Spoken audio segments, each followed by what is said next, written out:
Olá, você que está conosco na nossa mentoria bisurada. Vamos dar continuidade à nossa aula de intervenção do Estado na propriedade privada com o Decreto-Lei 3365 de 41. Veja comigo, nós marcamos as disposições referentes à indenização. Vimos que a indenização é composta pelo valor real da indenização, juros compensatórios, juros moratórios, honorários advocatícios e custas processuais. Marcamos tudo isso. Vamos marcar agora as custas processuais no artigo 30. Olha só, as custas serão pagas pelo autor se o réu aceitar o preço oferecido. Então, quem paga as custas do processo é o autor, se o réu vier a aceitar o preço oferecido. O réu aqui é o expropriado, é quem está perdendo o direito de propriedade. Em caso contrário, pelo vencido. Então, quem vencer paga as custas processuais, beleza? Quero marcar outra disposição para vocês relativa à desapropriação das áreas contíguas e danos causados às áreas contíguas. O que é uma área contígua? A área lindeira, né, de divisa com a área desapropriada. Veja comigo o artigo 4º. Vamos lá para ele, para você marcar. Olha só. A desapropriação poderá abranger a área contígua, necessária ao desenvolvimento da obra a que se destina. Significa o seguinte: o poder público está fazendo uma construção de uma rodovia e no curso dessa construção se verificou a necessidade de fazer uma curva que não estava previsto antes e não estava dentro do decreto de desapropriação originário. O poder público poderá promover sem novo decreto, a desapropriação daquela área contígua necessária para o desenvolvimento da obra? Sim, não precisa novo decreto de desapropriação. Pode desapropriar e pagar o correspondente. Está aqui no artigo 4º. A desapropriação pode abranger a área contígua necessária e as zonas que se valorizarem extraordinariamente em consequência da realização do serviço, também daquelas zonas que se supervalorizarem, pode desapropriar. Danos a proprietários de áreas contíguas, teremos indenização neste caso? Teremos indenização. Desce lá para o artigo 37. Está na tela para vocês. Olha só. Aquele cujo bem for prejudicado extraordinariamente em sua destinação econômica pela desapropriação de áreas contíguas terá direito a reclamar perdas e danos do expropriante, do poder público que está desapropriando. Aquele cujo bem for prejudicado extraordinariamente em sua destinação econômica, o cara tinha um terreno que agora não serve mais para nada, era vizinho a uma área contígua, super desvalorizou, ele poderá buscar perdas e danos. E, professor, como é que funciona isso aqui? Ação indenizatória, pessoal. Uma ação indenizatória. E olha que bacana aqui uma ação indenizatória com essa matéria. O poder público promoveu uma desapropriação que desvalorizou extraordinariamente o terreno do Tício, teu cliente. O Tício, sentindo-se prejudicado pela desvalorização real do seu bem, busca você na qualidade de advogado para buscar a indenização. Artigo 37, parágrafo 6º. As pessoas jurídicas de direito público respondem pelos danos que os seus agentes nessa qualidade causarem a terceiros. Houve efetivamente um dano. Artigo 37 do DL 3365 de 41, que prevê a possibilidade de reclamar perdas e danos quando houver, né, uma desvalorização extraordinária do bem. Ok?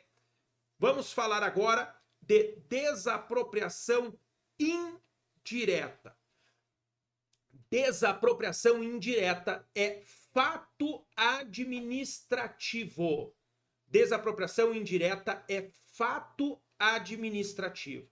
Por que é fato administrativo? Justamente porque não há um ato de desapropriação. Não existe decreto de desapropriação. O poder público não fez isso. E se cair alguma coisa sobre desapropriação indireta, você tem que falar que é um fato administrativo. Porque isso vai valer tese e vai valer pesado, como valeu na minha prova. Você tem que explicar o seguinte: estamos diante da desapropriação indireta, vírgula, a qual constitui um fato administrativo, vírgula, porque não foi precedida do devido processo legal, da ampla defesa, do contraditório e da justa e prévia indenização em dinheiro. O poder público simplesmente, aí você vai fundamentar com base lá no inciso 55, 56 da Constituição, no inciso, do artigo 5º, né? Do inciso 24 do artigo 5º da Constituição, fundamentando isso. O poder público não promoveu o devido processo legal, ele simplesmente subiu para cima de um imóvel do particular e começou a construir alguma coisa pública. Simples assim. Tá lá um terreno de propriedade do João, o terreno é do João, aí o poder público olhou assim, vou construir um hospital nesse terreno. Vai lá em cima do terreno e constrói um hospital. Sem ter desapropriado. Não houve desapropriação, não houve qualquer processo administrativo. Isso se chama esbulho. Isso se chama apossamento administrativo e para nós tem o nome técnico de desapropriação indireta. Por isso é um fato administrativo, ele aconteceu no mundo da vida, só que não houve o ato, não houve o decreto de desapropriação, não houve ação de desapropriação, simplesmente o poder público foi lá e se adonou daquela área. E aí gera direito à indenização do particular. Qual é o fundamento da desapropriação indireta? Artigo 35 do DL 3365 de 41. Vai para ele. Olha só. Os bens expropriados, uma vez incorporados à fazenda pública, não podem ser objeto de reivindicação, ainda que fundada em nulidade do processo de desapropriação. Depois que o poder público sobe para cima de um bem, perdeu, não existe mais, subiu para cima do bem, perdeu o mané, não a mola, acabou, não tem o que fazer. Os bens expropriados, uma vez incorporados à fazenda pública, não pode ser objeto de reivindicação, ainda que fundada em nulidade do processo de desapropriação. Aí vem a parte final. Qualquer ação julgada procedente resolver-se-á em perdas e danos.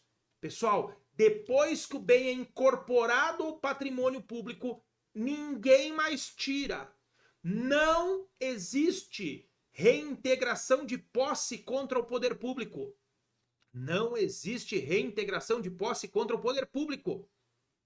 Existe do poder público contra o particular. Do poder público contra o particular, sim.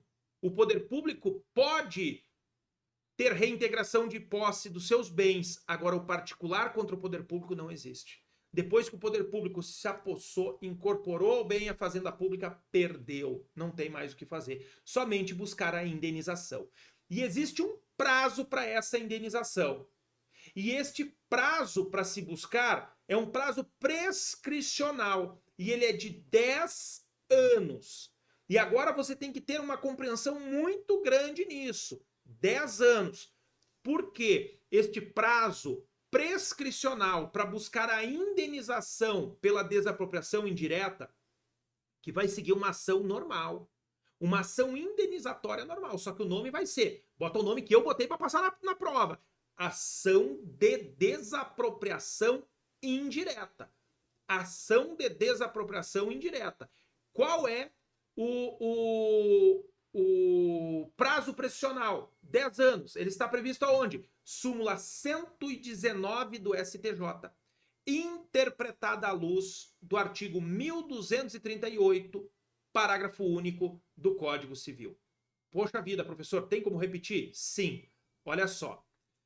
Súmula 119 do STJ, interpretada à luz do artigo 1238, parágrafo único do Código Civil. Vamos marcar ela especificamente, olha só. Está aqui para vocês. Súmula 119. a ação de desapropriação indireta prescreve, aqui diz em 20 anos, ó, em 20 anos, superada pelo artigo 1238, parágrafo único do CC, em que o prazo foi reduzido para 10. Calma, olha só, essa súmula aqui, ela foi editada à luz do Código Civil de 1916. E por que o prazo aqui estava 20 anos? Porque no Código Civil de 16, o prazo da usucapião pública era de 20 anos. Era de 20 anos. O que era a usucapião pública? A usucapião feita pelo poder público sobre bens particulares. O Código Civil de 2002 reduziu este prazo da usucapião pública para 10 anos. E aí nós vamos lá para o artigo 1238, parágrafo único do CC. Deixa eu abrir ele aqui. Olha só, pessoal. Art. 1238. Não se emocione com o caput. Veja comigo. Olha aqui, ó. Da aquisição da propriedade imóvel, da usucapião, aquele que, por 15 anos, sem interrupção, nem oposição, possuir como seu um imóvel, adquirir-lhe-á a propriedade, independentemente de título e boa-fé, podendo requerer ao juiz que assim o declare por sentença, a qual servirá de título para o registro do cartório de registro de imóveis. O prazo estabelecido neste artigo reduzir-se-á para 10 anos se o possuidor houver estabelecido no imóvel sua moradia habitual ou nele realizado obras ou serviços de caráter produtivo. Então vamos ler novamente à luz do nosso amado direito administrativo, que diz assim, o que diz aqui. Olha só, lembra que a desapropriação indireta, o poder público sobe para cima do particular e constrói um posto de saúde? Aí o particular, que era o dono, ficou chupando o dedo. Nem sabia que o poder público tinha subido para cima do meu bem. Ele vai ter 10 anos para descobrir isso. Porque aí entra aqui, ó. Se o poder público, vai lendo assim, ó. Se o poder público, por 10 anos, porque aqui é 10 anos, já vou dizer, olha aqui, ó. Toda obra feita pelo poder público é de caráter produtivo. Obra e serviço do poder público é de caráter produtivo. Um posto de saúde, uma escola, sede da prefeitura de uma secretaria, alguma coisa assim. Então, o poder público que por 10 anos, sem interrupção, nem oposição, possuir como seu um imóvel do Boca Aberta, que é o teu cliente lá da peça, adquire-lhe a propriedade, independentemente de título e boa-fé, podendo requerer ao juiz que assim o declare por sentença. Aqui ocorre o chamado choque prescricional. Sim, tecnicamente é isso. Choque prescricional. Nós vamos ter um choque entre a prescrição aquisitiva e a prescrição supressiva. Olha só. A prescrição aquisitiva é quando, com o decurso do tempo, alguém adquire um direito. Com o decurso do tempo, alguém adquiriu o direito de propriedade, o poder público, pela usucapião. A usucapião é o exemplo de prescrição aquisitiva do direito de propriedade. Aqui, nós vamos ter um choque de prescrição. O poder público terá incidência da prescrição aquisitiva, porque com o decurso de 10 anos ele adquire a propriedade, então ele tem a prescrição aquisitiva do direito de propriedade, e o dono, o antigo dono, decorridos esses 10 anos, ocorre para ele a prescrição supressiva do direito de qualquer indenização. Por isso, ele vai perder a propriedade. Ninguém mais é indenizado quando não é mais dono. Se passou 10 anos, plim, o poder público é dono agora. Eu vou pedir indenização pelo quê? Se ele ganhou o direito de propriedade pela usucapião. Você conseguiu entender? É isso que acontece aqui. O cara que é o dono lá, o particular, olha, ele tem até 10 anos para ajuizar essa ação de desapropriação indireta para buscar indenização, porque ele ainda é dono dentro de 10 anos. A partir do momento que, plim, o poder público agora é dono pelo uso capião, quem não é mais dono não tem mais direito a indenização nenhuma. Ele adquiriu pelo uso capião. Então aqui é o choque prescricional. 10 anos prescreve o direito de ação do antigo proprietário e ganha o direito de propriedade do poder público. Por isso, o fundamento sempre terá que ser combinado assim. Este é o fundamento.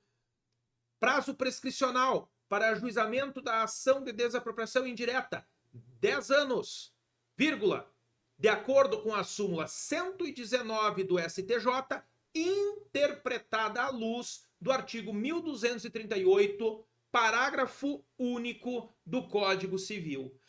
E não é só botar uma ou outra, não. Você tem que botar as duas. Por isso você bota um vide aí. No 1238, parágrafo único, você bota vide, súmula 119 do STJ. Na súmula 119 do STJ, você bota vide, art. 1238, parágrafo único. Porque a resposta tem que ser exatamente essa. Súmula 119, interpretada à luz do artigo 1238, parágrafo único do CC. Beleza? Gente, para a gente fechar essa parte antes de irmos para a marcação de súmulas e depois irmos falar da desapropriação sancionatória agrária e desapropriação sancionatória urbana, eu quero que vocês compreendam o chamado direito de retrocessão, a chamada adestinação, tredestinação ilícita ou tredestinação lícita. Olha só, tredestinação é troca. Tredestinação é troca da destinação do bem. Isso é tredestinação.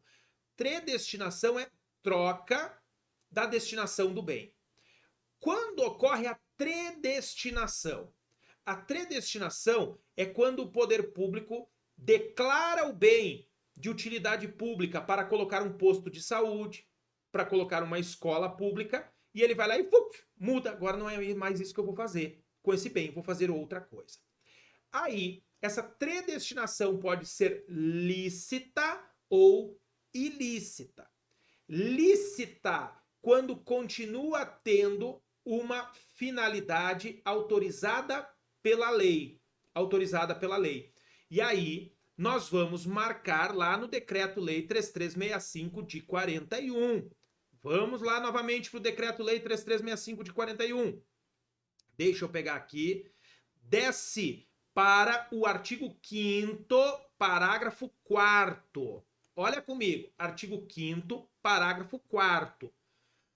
Os bens desapropriados para fins de utilidade pública e os direitos decorrentes da respectiva imissão na posse poderão ser alienados a terceiros, locados, cedidos, arrendados, outorgados em regimes de concessão de direito real de uso, de concessão comum ou de PPP, e ainda transferidos como integralização de fundos de investimentos ou sociedades de propósito específico.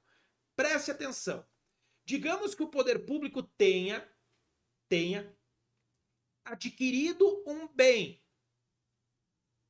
através da desapropriação, a casa do João, para colocar uma escola de educação infantil. Depois que ele fez isso, eles, não vou mais colocar uma escola aí. Agora eu vou locar este bem. Vou locar este bem. Pode? Pode. Está aqui previsto no parágrafo 4º, desde 2021. Antes não poderia. Antes não poderia. Agora pode, estar aqui previsto.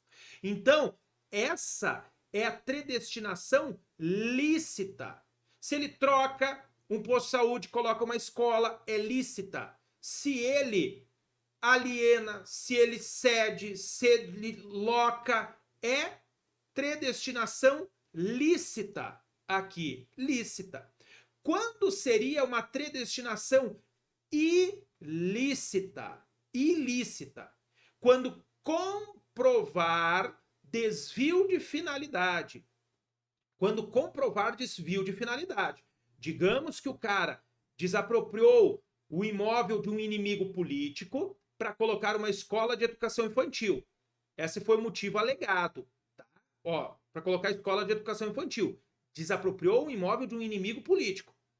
Posteriormente, ele vai lá e vende para o seu irmão aquele imóvel desapropriado. Opa! Se ele vendeu para o seu irmão um imóvel desapropriado que era para a escola e ficar comprovado que ele agiu com desvio de finalidade, a predestinação se tornou ilícita. Ela foi ilegal. E aí ela pode ser anulado. Esse negócio pode ser anulado porque houve a predestinação ilícita. Beleza? Então, predestinação lícita é autorizada pela lei a troca. Exemplo aqui. Agora, marque o parágrafo 3º, porque ele vai falar tanto da predestinação quanto da retrocessão que eu vou abordar agora. Olha só. Ao imóvel desapropriado para implantação de parcelamento popular, casas populares, aí por diante, destinados às classes de menor renda, não se dará outra utilização nem haverá retrocessão. Então, se for para implantação de parcelamento popular para classes de baixa renda, não pode ter outra utilização. Não pode ter outra utilização. Olha aqui, ó, não pode. Isso aqui não poderá ter, ó. Isso não poderá, é uma exceção. E não tem direito de retrocessão. O que é o direito de retrocessão? Direito de preferência. Direito de preferência. Agora nós vamos para ele. Abre o teu Código Civil, vai para o artigo 519. Olha só. Artigo 519. Olha comigo. Se a coisa é expropriada para fins de necessidade ou utilidade pública ou por interesse social, não tiver o destino para que se desapropriou. Olha aqui, ó, não tiver o destino para que se desapropriou. A chamada adestinação. Isso aqui é a destinação. Já vou mostrar para vocês o que acontece lá na adestinação no caso do Estatuto das Cidades. Configura ato de improbidade. Eu desapropriar o bem para uma finalidade pública e deixar aquele bem lá e não dar aproveitamento nenhum para ele. Se a destinação, não houve destinação, ou não for utilizada em obras ou serviços públicos, predestinação, houve uma troca de predestinação, não for utilizada em obras ou serviços públicos, caberá ao expropriado direito de preferência pelo preço atual da coisa. Preço atual agora. Se lá ele recebeu uma indenização de 100 mil há 10 anos atrás pela desapropriação e agora o poder público vai vender e o bem vale 1 milhão, para ele ter de volta é 1 milhão. 1 milhão não é o preço que ele recebeu lá atrás, é o preço atual. Aí você tem que entender. Olha aqui, ó, artigo 519, retrocessão.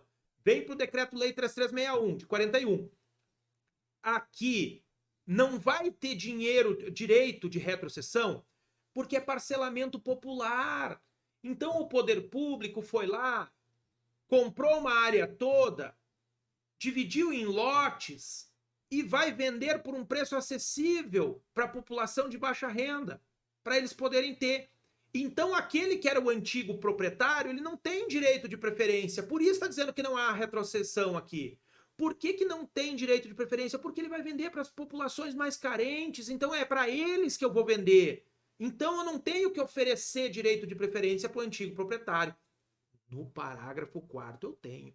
Olha só, aqui você vai ter o seguinte, ó, os bens desapropriados para fins de utilidade pública e os direitos decorrentes da respectiva emissão na posse poderão ser alienados a terceiros. Isso aqui é venda. Se o poder público for vender para terceiro, eu desapropriei o imóvel do João para colocar um posto de saúde.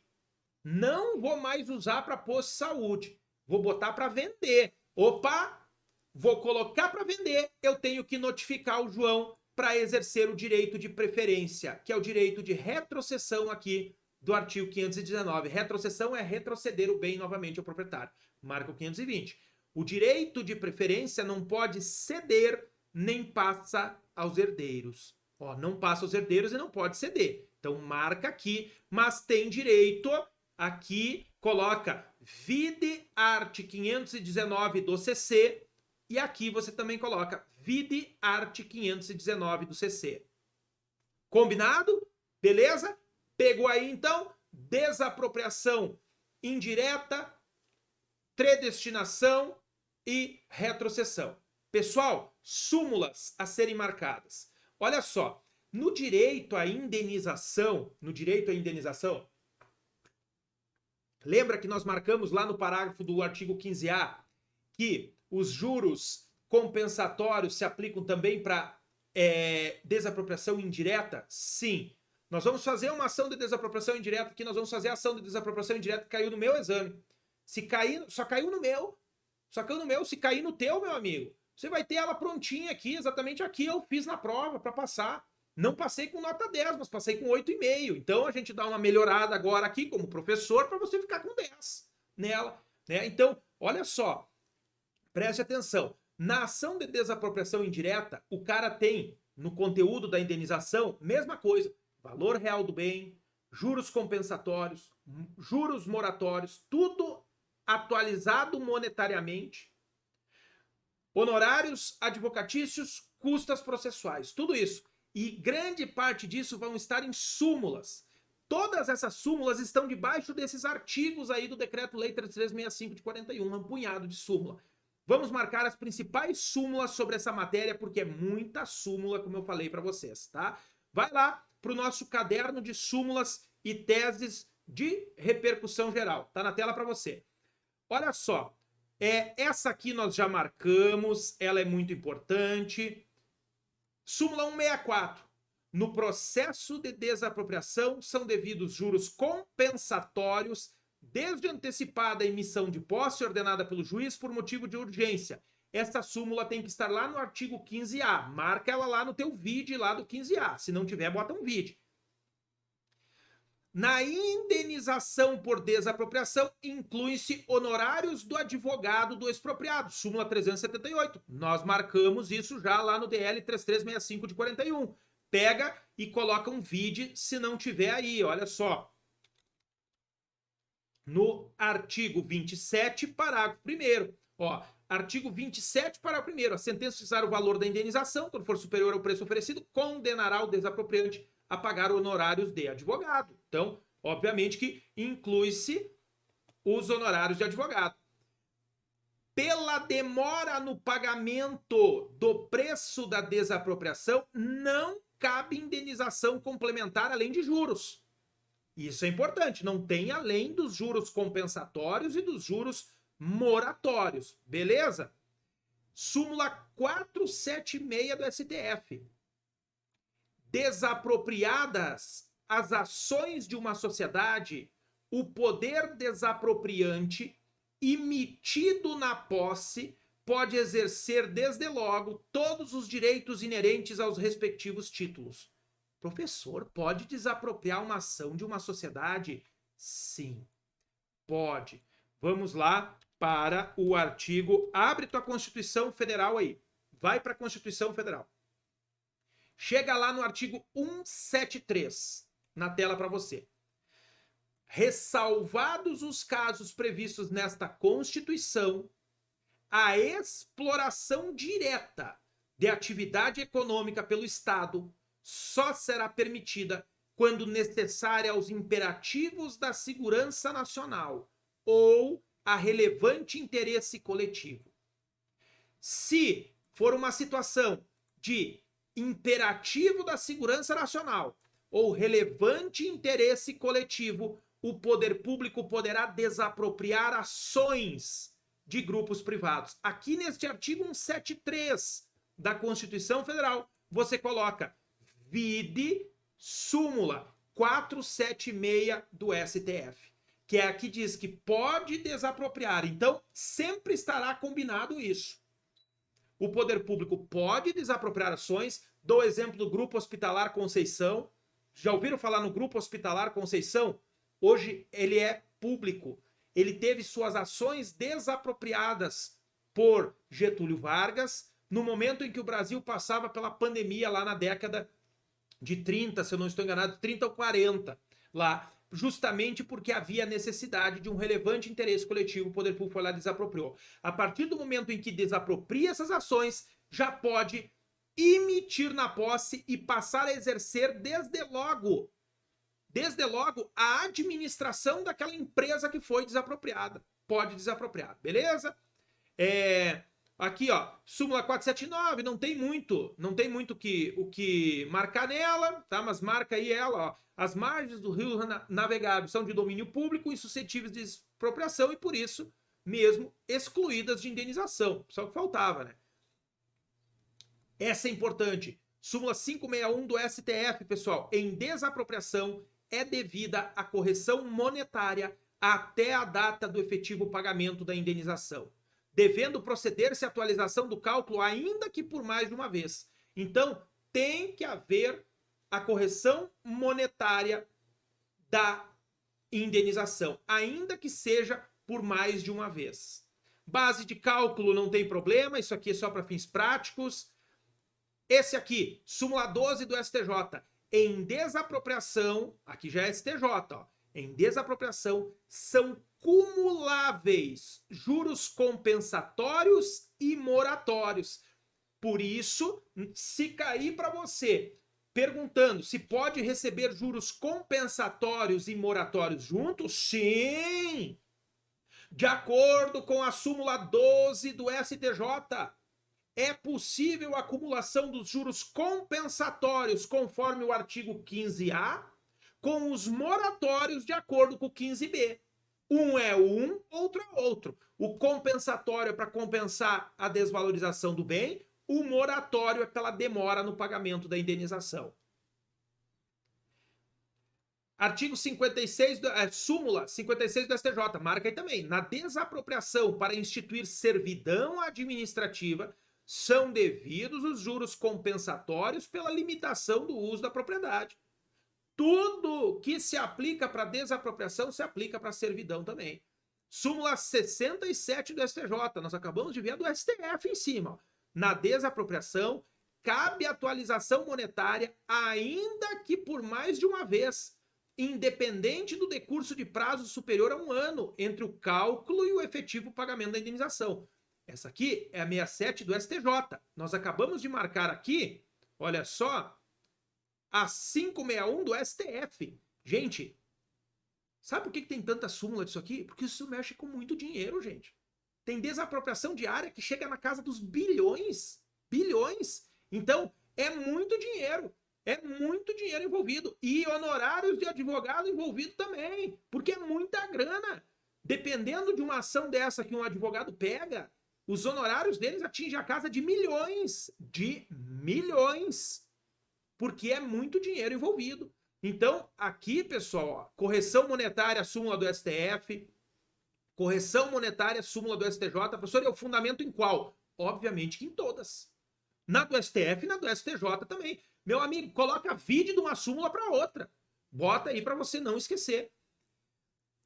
Súmula 69 do STJ. Na desapropriação direta, os juros compensatórios são devidos desde a antecipada emissão na posse e na desapropriação indireta a partir da efetiva ocupação do imóvel. Então, ó, juros compensatórios tanto para a desapropriação normal quanto para a desapropriação indireta. E aqui está o momento a partir de qual eles são devidos. Os juros moratórios na desapropriação direta ou indireta conta-se desde o trânsito em julgado da sentença. Olha aqui, súmula 69 e 70. Aqui você tem que entender o seguinte: 1º de janeiro do ano posterior ao que transitou em julgado a sentença. Beleza? Súmula 70 do STJ. Vamos lá para o DL 3365 de 41. Vamos para o artigo 15B. Para você entender isso aí, você vai botar um vídeo para esta súmula. 15B. Na tela para você. Olha só. Contam-se 6% ao ano a partir de 1º de janeiro do exercício seguinte, aquele em que o pagamento deveria ser feito. O pagamento deveria ser feito no trânsito em julgado.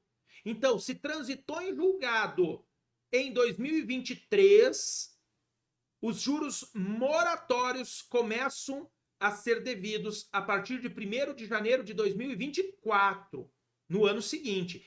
Aqui no 15B, você coloca vide súmula 70 do STJ. Ela é aplicada conjuntamente. Os juros moratórios na desapropriação direta ou indireto, conta-se, começa a pagar a partir de 1º de janeiro do ano seguinte ao que transitou em julgado a sentença. A incidência de juros moratórios sobre os compensatórios nas ações expropriatórias não constitui anatocismo vedado em lei. Está dizendo o seguinte: os juros moratórios são calculados também sobre os juros compensatórios. Eu tenho que calcular 6% ao ano de juros moratórios. Sobre o quê? Sobre o valor do bem, sobre os juros compensatórios eu tenho que somar também. Então, guarde isso. Esta incidência de juros moratórios sobre os compensatórios é possível. 113 do STJ. Os juros compensatórios na desapropriação direta incide a partir da emissão da posse, calculado sobre o valor da indenização corrigido monetariamente. Mais uma súmula aqui, veja, sobre o momento dos juros compensatórios. Os juros compensatórios na desapropriação indireta incide a partir da ocupação, calculado sobre o valor da indenização corrigido monetariamente. Então, vão ser 6% ao ano sobre o valor da indenização corrigida monetariamente. Isso é importante para você saber. Essa súmula 119 nós já marcamos, do prazo prescricional. Nas ações de desapropriação, incluem-se no cálculo da verba advocatícia as parcelas relativas aos juros compensatórios e moratórios devidamente corrigidas. Eu estou dizendo para você, isso aqui é um baita bizu. Olha o que está dizendo aqui. Os honorários do advogado são fixados, vamos lá, para o DL 3365 de 41, desce para o nosso artigo, deixa eu pegar aqui, artigo 27, parágrafo 1º, olha aqui comigo, ó. A sentença que fixar o valor da indenização, quando este for superior ao preço oferecido, condenará o desapropriante a pagar honorários de advogado, que serão fixados entre 0,5% e 5% do valor da diferença. No cálculo dessa diferença, não é só sobre o valor do bem, sobre o valor do bem, juros compensatórios, juros moratórios atualizados monetariamente. Por isso, meus amigos, você pegar uma açãozinha dessa aqui, você está feito pro resto da vida. Agora tem que cuidar, efetivamente, se vai ter valor da diferença. Porque se não tiver o valor da diferença, o teu cliente vai pagar uma paulada de custas processuais, de honorários advocatícios, vai tomar uma paulada e ele vai ficar muito furioso com você. Muito furioso mesmo. Então, ó, guarda isso aqui. Nas ações de desapropriação, inclui-se no cálculo da verba advocatícia não só o valor real da indenização, mas também os juros compensatórios, moratórios e tudo corrigido monetariamente. Olha 141. Os honorários de advogado em desapropriação direta são calculados sobre a diferença entre a indenização e a oferta, aquilo que diz lá, corrigidas monetariamente, tem que ter correção monetária. Aqui detém legitimidade. Essa súmula 637 do STJ, marca aí. O ente público detém legitimidade e interesse para intervir incidentalmente na ação possessória entre particulares, podendo deduzir qualquer matéria defensiva, inclusive se for o caso do domínio. Não, isso aqui é briga entre particulares envolvendo bem público. Fechou aqui. Essas são as súmulas a serem marcadas, beleza? Gente, nesse bloco nós ficamos por aqui. Ele ficou um pouquinho maior, obviamente, mas é que a gente tinha que fechar tudo isso, né? Na sequência, eu aguardo vocês para estarmos falando sobre a desapropriação sancionatória agrária e a desapropriação sancionatória urbana, para depois fazermos uma ação de desapropriação indireta. Não saia daí, eu aguardo todos vocês.